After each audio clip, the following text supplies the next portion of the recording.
The Thin Red Line wasn't just Terrence Malick's war epic, it was cinema's most brutal editing massacre, a 5-hour vision hacked into 170 minutes where elite actors discovered they'd been erased at their own premieres, a composer worked 9 months straight without a single day off, and the producers who spent a decade bringing the legendary recluse back to filmmaking got banned from their own set. Behind those haunting images of soldiers wandering through tall Guadalcanal grass lies a production history soaked in betrayal, studio abandonment 3 months before cameras rolled, and the systematic destruction of careers through ruthless cutting room decisions. Adrien Brody thought he was the lead.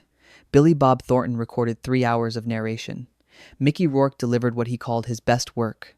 Sony walked away while sets were being built. And when the dust settled, Malick's masterpiece had become Hollywood's most infamous example of a director finding his film in the edit, no matter how many bodies he left behind. Here are 12 dark facts about The Thin Red Line, from the studio that pulled the plug during construction to the bizarre editing methods involving Green Day on repeat.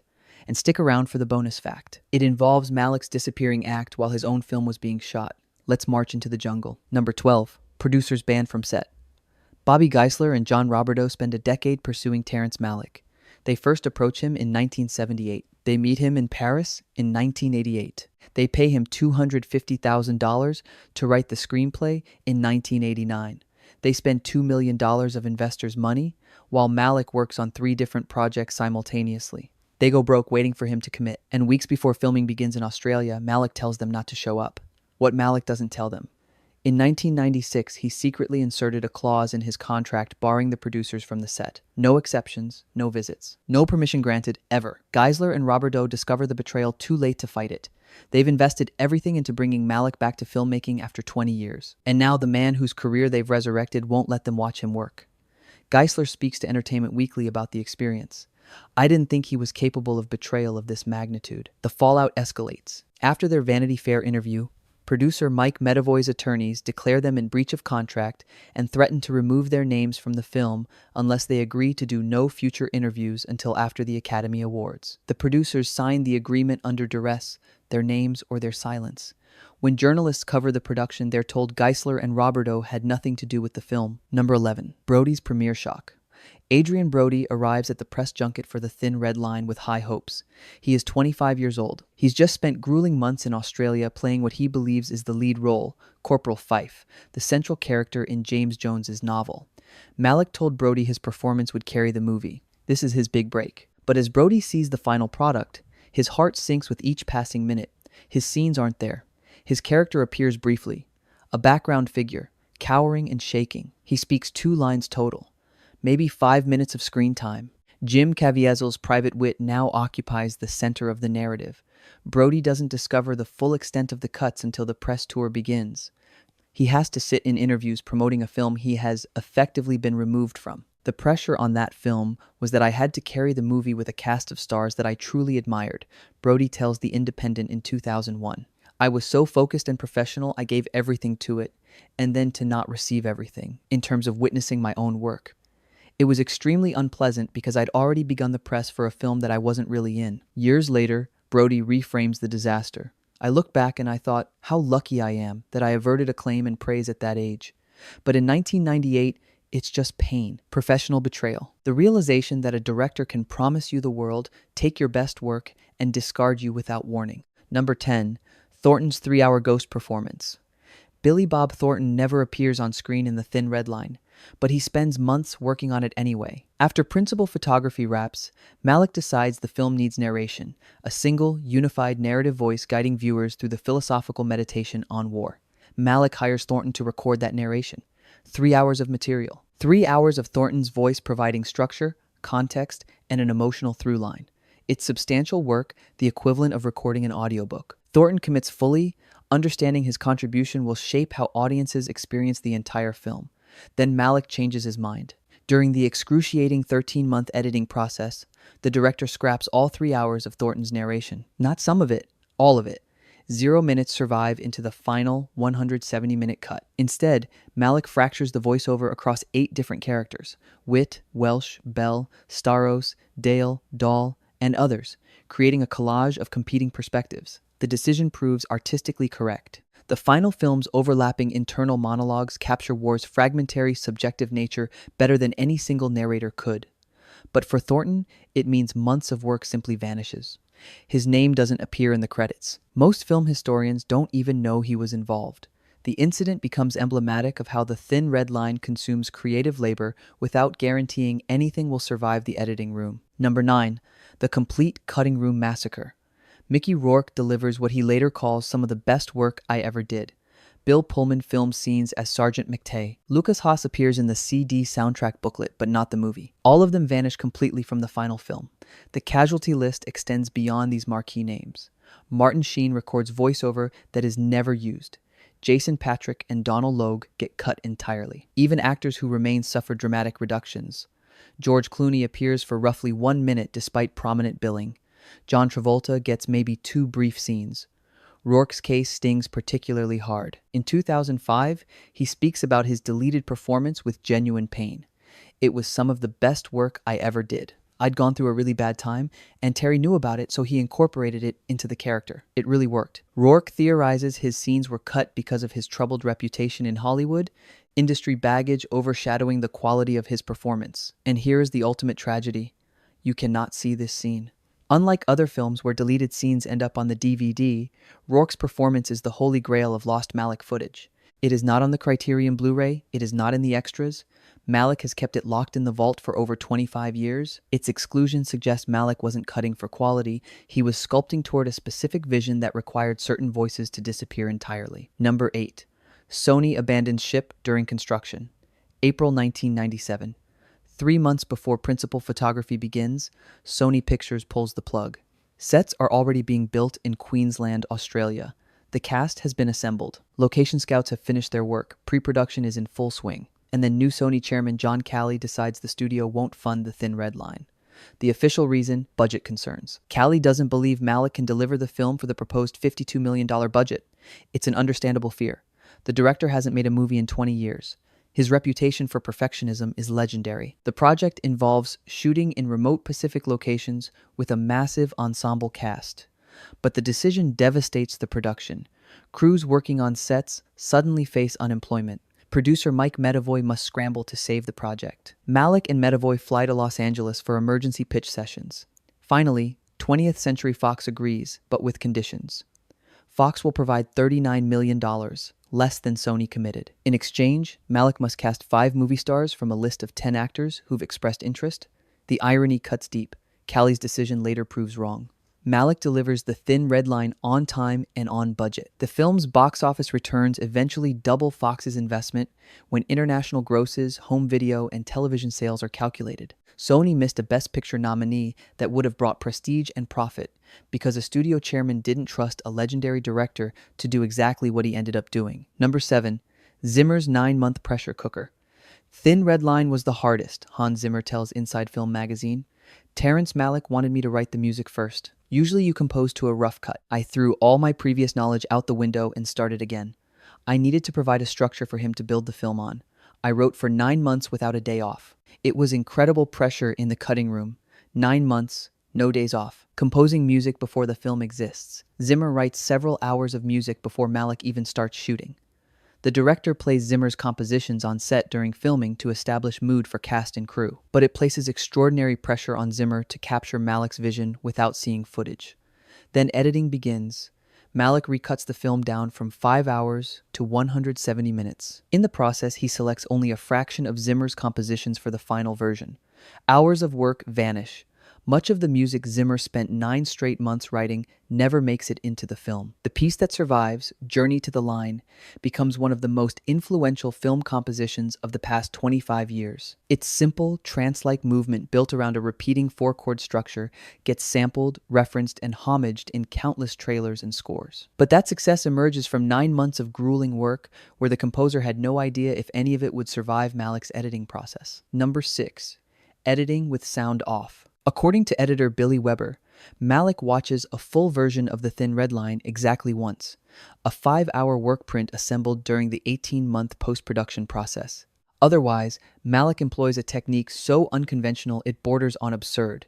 He edits one reel at a time with the sound turned off while listening to Green Day on repeat. one of the most important American films of the 1990s, gets edited by a legendary director who mutes the dialogue, performances, and temporary sound design to listen to punk rock instead. If Malick misses dialogue in a scene while Green Day plays, the dialogue stays. If he doesn't notice it's missing, the words probably get replaced by music or voiceover. The method produces Malick's signature style, removing scenes with dialogue whenever possible, creating a visual and musical poem rather than a traditional narrative film. But it also suggests a fundamental disregard for the actor's work as performed. The carefully crafted line readings, the subtle exchanges between characters, the emotional beats, Malick doesn't hear them while editing. Editor Leslie Jones confirms another bizarre practice. She spends 5 months on location during principal photography and rarely gets direction from Malick. The director leaves her to her own devices, shooting massive amounts of footage without providing guidance on what he wants assembled. 3 editors ultimately work on the thin red line: Jones, Weber, and Sar Klein. They spend 13 months in post-production, an exhausting marathon of revision and refinement, all driven by Malick's evolving vision developed while not listening to the footage he's cutting. Number 5. The Oscar Attendance Threat. March 1999. The Thin Red Line receives 7 Academy Award nominations, including Best Picture, Best Director, and Best Adapted Screenplay. But behind the scenes, a legal war erupts over who can attend the ceremony. Fox, Phoenix Pictures, and Terrence Malick attempt to bar producers Bobby Geisler and John Roberto from attending the Oscars. The Academy has already given the credited producers tickets, but the studio and director enforce a contract Geisler and Roberto signed in November 1998, an agreement promising they won't attend. Why did they sign? Because Medavoy's attorneys declared them in breach of contract after their Vanity Fair interview and threatened to remove their names from the film credits entirely.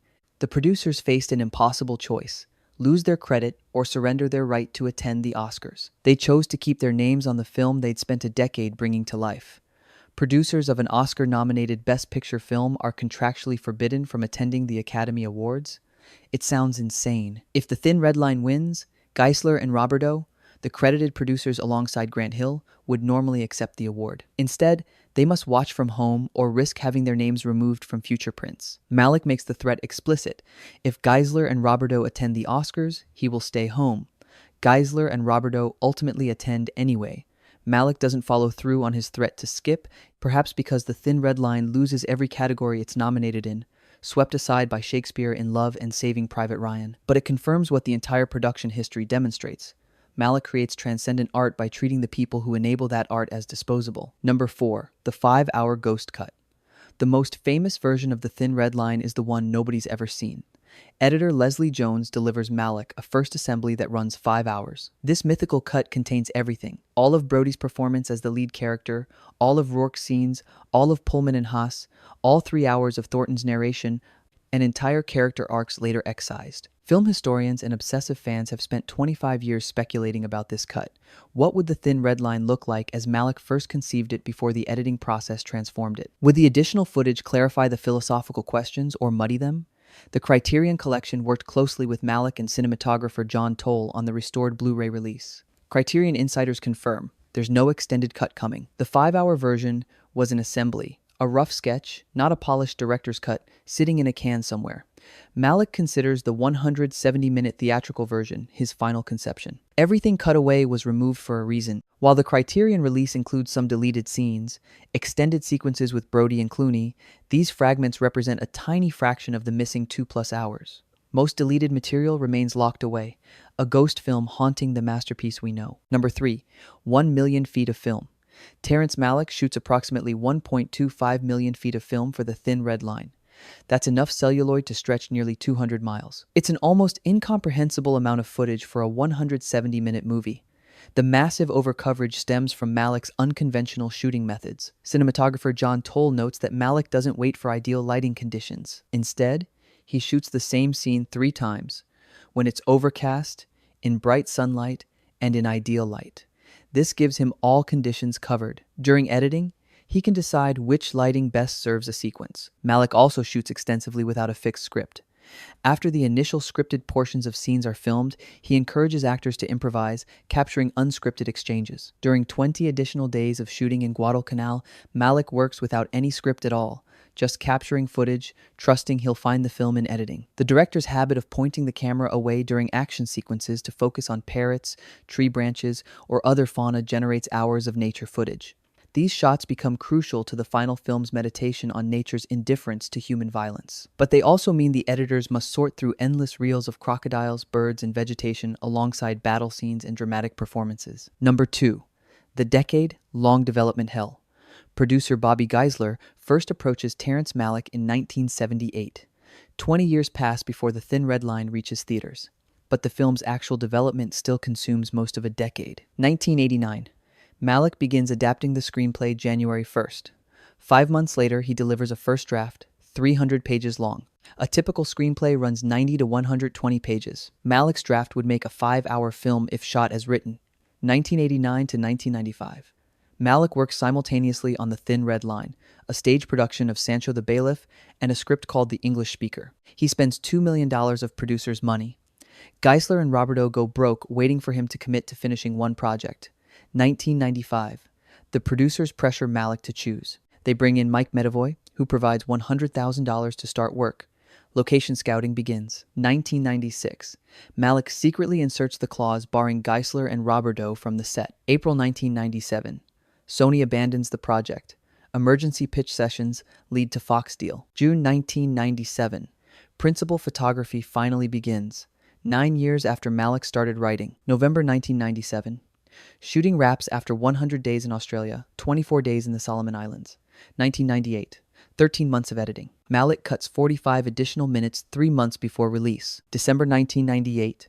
Limited release after nearly 10 years of development. The producers spend this decade catering to Malick's every whim, providing obscure research materials, making travel plans, helping Malick get a mortgage for his Paris apartment. They invest everything. Malick repays them by banning them from the set and trying to keep them from the Oscars. Number 1. Every actor in Hollywood auditioned. Matthew McConaughey takes a day off from filming A Time to Kill to meet Malick. Leonardo DiCaprio flies up from the Mexico set of Romeo plus Juliet to meet the director at the American Airlines Lounge in Austin Airport. Nicolas Cage has lunch with Malick in Hollywood in February 1996. Tom Sizemore gets offered a role but can't reach Malick for several days to confirm. He decides to do Spielberg's Saving Private Ryan instead. Edward Norton is Malick's first choice for the lead role of Private Wit. He meets Malick, they discuss the philosophy of the character, but Malick ultimately pivots to the unknown Jim Caviezel, leaving Norton behind. The feeding frenzy happens because Hollywood hasn't seen Terrence Malick in 20 years. His disappearance after Days of Heaven in 1978 created a legend. Now he's back. Every actor wants to say they worked with him. They'll work for scale, they'll work for free, they'll fly across continents for 5-minute meetings. According to critics covering the production, everyone in Hollywood auditioned for the film. The ensemble that reaches screens: Penn, Caviezel, Nolte, Chaplin, Brody, Clooney, Cusack, Harrelson, Codius, Leto, Riley, Travolta, represents only a fraction of the talent that competed for roles. Harrison Ford turns down the role of Colonel Tall that goes to Nolte. The casting process reveals Hollywood's hierarchies and desperation. The entire industry mobilizes around one director's comeback. And then Malick uses that leverage to shoot 1 million feet of footage and cut half the cast out of the final film. Bonus fact: Malick's disappearing act. Editor Leslie Jones spends 5 months on location during principal photography. The director who hired her rarely appears to give editorial guidance. Malick leaves Jones to her own devices. She assembles footage without knowing what Malick wants, what his vision is, or how he plans to structure the film. This approach, without involvement, extends beyond editing. Producer Grant Hill notes that Malick answers to no one during production. He's not accountable to studio executives, producers, or conventional filmmaking practices. He operates on his own mission, making The Thin Red Line exactly as he wants without interference. The production becomes infamous for Malick's unconventional techniques, shooting part of a scene during a bright sunny morning only to finish it weeks later at sunset, pointing the camera away during action sequences to focus on parrots and tree branches, encouraging improvisation after scripted portions finish, working 20 days in Guadalcanal without any script. Woody Harrelson and John Savage finish all their scenes, then stay an extra month just to watch Malick work. The director's methods command such respect that actors want to study his process even when they're no longer required on set. It's filmmaking as mystical practice, a director creating art through intuition and extended observation rather than traditional planning and execution. But this freedom comes at a cost measured in other people's labor. Jones edits for 5 months without clear direction. Zimmer composes for 9 months without days off. Actors deliver performances they believe are essential only to discover they've been erased. The producers who enabled Malick's return get betrayed and banned. The price of artistic vision becomes the people who serve it. The Thin Red Line failed to win a single Oscar in 1999 because the Academy couldn't handle Malick's radical deconstruction of war film conventions during a year when Saving Private Ryan offered traditional heroism. But time vindicates radical visions. The film Martin Scorsese called his favorite of the 1990s endures, while many Best Picture winners fade. Brody's Oscar for The Pianist 3 years later proved he could carry a film if given the chance. The film reminds us that masterpieces often require sacrifice, that artistic vision can justify cruelty, and that sometimes the most beautiful works of art are built on the graves of discarded alternatives. Malick's genius found the perfect film hidden inside 5 hours of footage. But the people who helped him shoot those 5 hours might question whether the destination justified the journey.